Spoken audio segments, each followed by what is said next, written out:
cabinet rooms, by their very nature, are meant to be quiet fortresses. Sanctuaries of power. Sanctuaries of discretion. Within their walls, the weight of nations is discussed, the battles of policy waged behind closed doors. Ministers clash, ideas collide, but when they step out, they speak as one.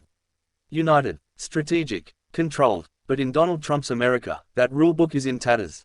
The cabinet room has become a stage, a performance hall, a theater where policy is not only made, but performed, live, and in color.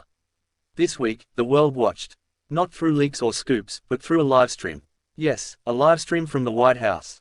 Cameras rolled, reporters fired questions, and while secretaries sat in eerie silence, one man filled the room with volume, the president himself.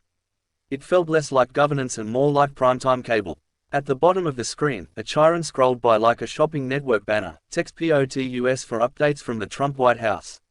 The strapline said news, but the tone was showbiz. And then came the twist. No notes, no briefing paper, no detailed economic modeling. Just a statement, off the cuff but thunderous, a 200% tariff on pharmaceutical imports. That's not policy, that's shock therapy. The president's words, perhaps meant to dazzle the domestic crowd, rippled across oceans. And back in Australia, those ripples were becoming waves.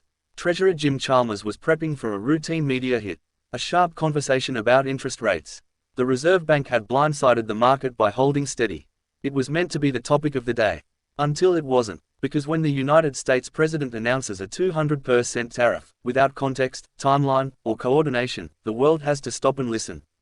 And react. In the quiet of a radio studio, the Treasurer's brow furrowed.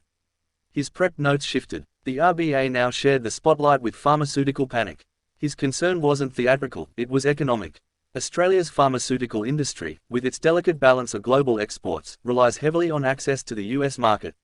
It's not just a trade partnership. It's a lifeline, and suddenly, that lifeline was being squeezed, by a proclamation, not a policy paper. Jim Chalmers did not mince words. He expressed grave concern. A 200% tariff is not a pebble in the water. It is a boulder. And for Australia's pharmaceutical exports, its third largest export to the US, worth over $2 billion, this would be devastating. And it's not just about exports. It's about systems, about values, about protection. Because when Chalmers spoke, he wasn't just defending trade statistics, he was defending the Pharmaceutical Benefits Scheme. That cornerstone of Australian healthcare. That sacred pillar that ensures medicines stay affordable for everyday Australians. And make no mistake, America hates it. Big Pharma in the US has long called it socialized medicine. A dirty phrase in their lobbying lexicon. They see our PBS as an insult to their profit margins. But Australia sees it as non-negotiable. As a right, not a compromise. So when Trump tosses out a tariff like a throwaway line on a reality show, it's not just economic tremors we feel, it's diplomatic tension. It's ideological warfare. Because Australia knows this playbook. They've seen it before. Beef was the test case. Australia's *** most lucrative export to the US, $4 billion of it, *** cook hits from Trump-era tariffs. But it endured. Just. Pharmaceuticals, though, are more fragile, more exposed, less politically protected. And now they're in the firing line. This is more than just a tariff threat. This is an insight into a presidency that governs by impulse, not by blueprint. One that weaponizes policy announcements for the sake of applause. Australia now stares down a choice. Does it blink in the face of America's economic aggression? Or does it hold the line and defend the institutions that define it?